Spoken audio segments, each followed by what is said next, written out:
In this section, we're going to talk about refining the measures created with the Cube Wizard. The first area we're going to look at is measure groups. Measure groups are folders to organize measures from a single fact table that are based on some aggregation or calculation. We can rename the measure group for better display in a client reporting tool like Excel or reporting services. We are also able to add new measures from the current fact table to be included in this group. If the user requests something beyond the original business requirements, you will need to add that field to the fact table in the data source view and then add the measure to the cube.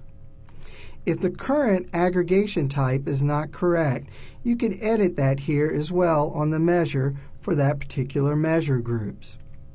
You can also create a new measure group.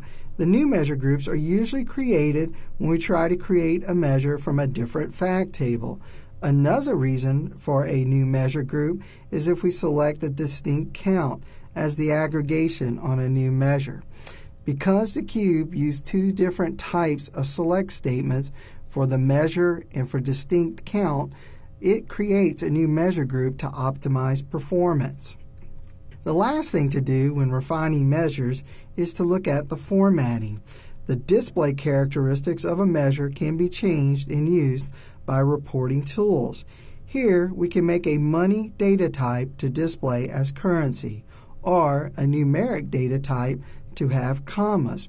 There are predefined formatting and also custom formatting.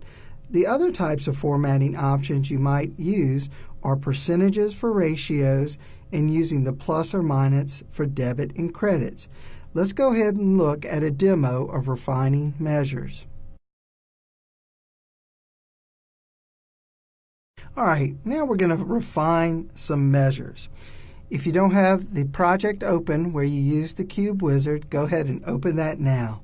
We're going to close our output screen here and shorten our properties just so we can see a little bit more about our Solution Explorer. The first thing we're going to look at is measure groups, and in order to look at measure groups, we're going to have to open up the cube. Here we'll notice that we have an Internet Sales measure group. If the table had the word fact in front of it, we could actually modify this to just say Internet Sales. But since we renamed it in a data source view, it kept that attribute. But what I am going to do is I'm going to copy the word Internet from renaming the measure group. And what I'm going to do is place that Internet name in front of each measure in the Internet Sales. You'll see the reason why in just a second, because I'm going to leave sales amount without it, and you'll see the Internet Sales count does have it. We'll go ahead and save this as part of our renaming effort. The next thing we're going to look at is how to add a new attribute or a new measure to a measure group. If we right-click on Internet Sales Measure Group, we have a menu choice for New Measure.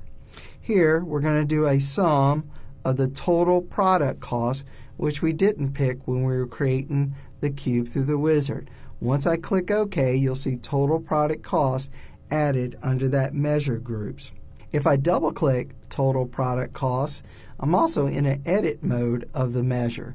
And here, if sum was not the correct aggregation for this measure, we could change that here as well. The first couple of them are more of the non-advanced types of aggregation, such as count of rows, count of non-empty rows, min, max, and distinct count. The no aggregation, first, last, and first non-empty, last non-empty are more advanced topics and have to have other things created in the data source view in order to use these. We'll stick with sum and click OK for our product cost. Now, one thing we talked about was when new measure groups are added. If I right-click Internet Sales and create a new measure and I pick distinct count, and what I want is the distinct count of sales for a customer.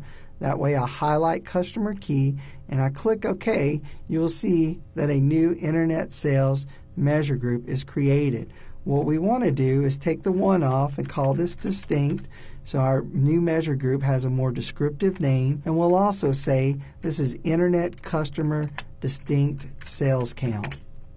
So this is one way that new measure groups are created. The other way a new measure group is created is by adding a measure from a different fact table. Currently, our data source view only has internet sales, so we're going to modify that. Before we modify, we're going to save the existing cube information, right-click the project, and deploy. We want to deploy without errors before we start making more changes. The first change we're going to make is by closing the Cube Designer and going back to the data source view. This shows you how to edit the data source view. I'm going to auto hide some of these windows so we can see a little more of our screen. Here I'm going to right click in the All Tables Diagram Organizer and add Remove a Table. I'm going to find my fact reseller sales, add it to the Include Objects, as well as dim reseller. Once I have those two added, I'm going to click OK.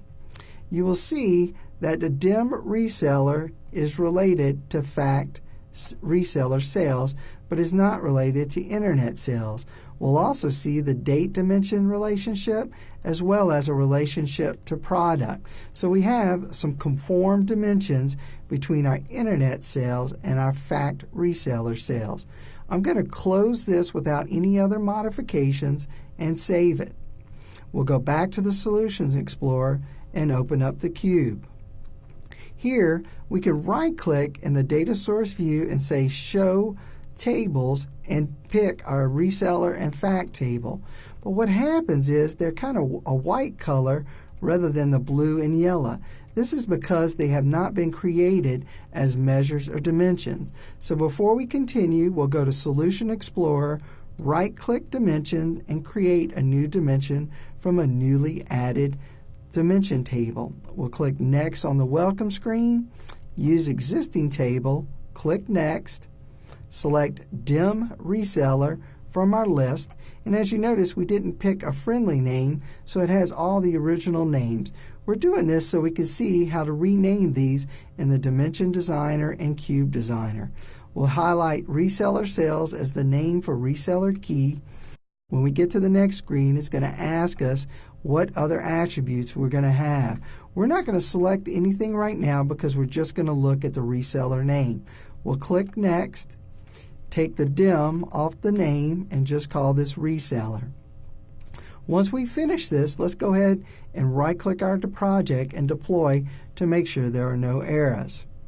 Once it returns with no errors, we're going to go ahead and close the reseller dimension and go back to our cube. We'll close our cube and reopen it. We'll also go to Reseller Facts, and this is where we're going to create the new measure. I'm going to right-click in the measure area, go to New Measure, and I'm going to pick the reseller, fact reseller sales, and I'm going to select sales amount and sum usage. When I click OK, you'll see our new fact group. This is what I was wanting to show earlier about renaming the Internet Sales Measures.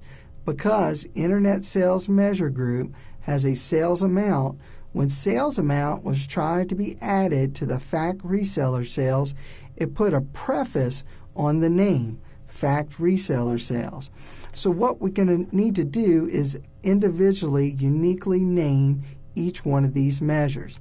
So above, Internet Sales should be sales amount should be internet sales, and then this one should be reseller sales amount.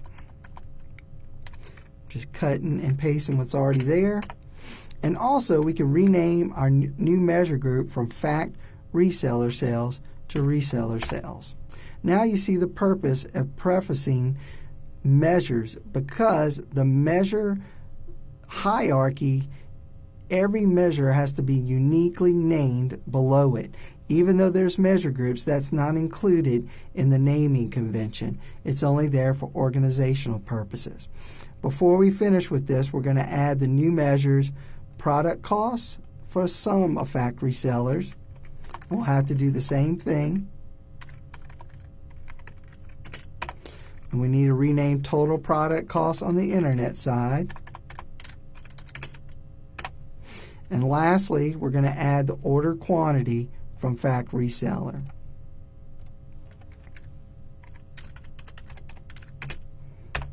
Now that we have these new measures and new measure groups, we're going to deploy the cube. Right-click the project and deploy. Once it's finished deploying, we can go back to the Browser tab. Here we can reconnect and actually look at what we've created so far. Here we can place reseller sales amount alongside of internet sales amount, go to the order date, and bring that hierarchy we created earlier. Now we can see reseller sales by year, internet sales by year. Now, when we analyze in Excel, we're going to notice something about these numbers. Once we pick sales amount and reseller sales amount, we'll notice that there is no formatting there. If we go back to our Solution Explorer and back to the cube structure, we'll notice in the toolbar this display by grid or tree. We're going to select grid. We're going to highlight all of our amount columns by holding down the Control key, and we can go to Properties and change these all at one time. We'll select Currency. For quantities and counts, we're going to select a 0. Now we can put our own custom formatting like 0, 0 to place zeros inside of here. We'll deploy this cube, and our numerics now should have the commas, and our currency should now have the $sign. We can go back to Excel, and what's really nice is that all we have to do is refresh all in Excel, and it finds those characteristics for us. If we place some of the counts out on the columns, we'll see that comma as well.